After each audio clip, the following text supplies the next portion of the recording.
Do you know it's a Monet? It is. Now let's talk about the self.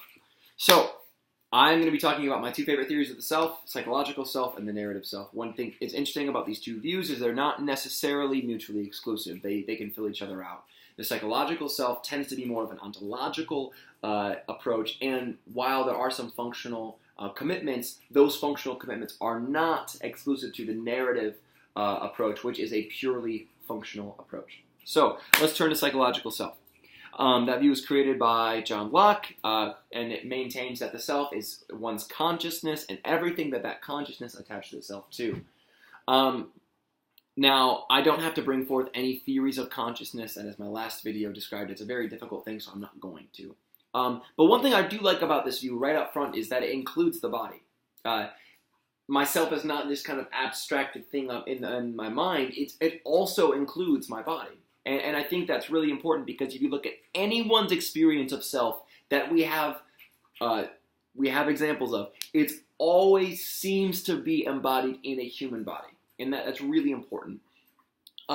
Further, I think the psychological self takes into account the role of the historical influence of external and internal dispositions on the self. So the diachronic nature of consciousness and how it influences the current self. Now, there is a problem with this. The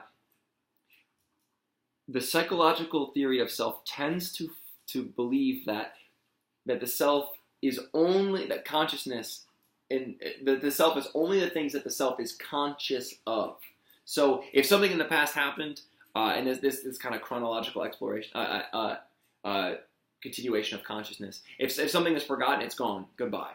See you later. And I find that to be difficult because there are plenty of examples of experiences that happened in the past that maintain at a subconscious level that still influence the self at a conscious level. So if someone was molested growing up or something like that, a lot of times that can be repressed, and so it's not a conscious reality, and yet it still influences the self.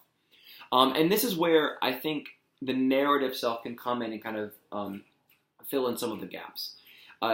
The narrative self not only relies upon some of the current and the memory-based realities that one has individually, but it also involves corporate external grounding factors. And so this theory really seems to be a robust approach, at least functionally, to how the self works, and it really seems to line up with reality. Think about it. Think of all the people. Anytime you've heard someone tell their story, it always seems to be in a coherent or semi-coherent manner. Now, one problem with the narrative self theory is there is no obvious commitment to a lasting or an enduring self, and that is a problem.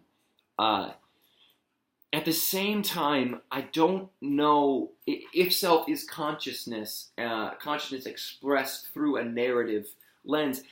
I don't see what would prevent that consciousness from being continued post-mortem. And so, while there is a hesitancy there, I'm not really that concerned about that critique. So, for me, I think the self is a psychological self expressed through a narrative lens. And now that I'm done with this video, I have earned myself a slice of pizza. See you later, San Diego.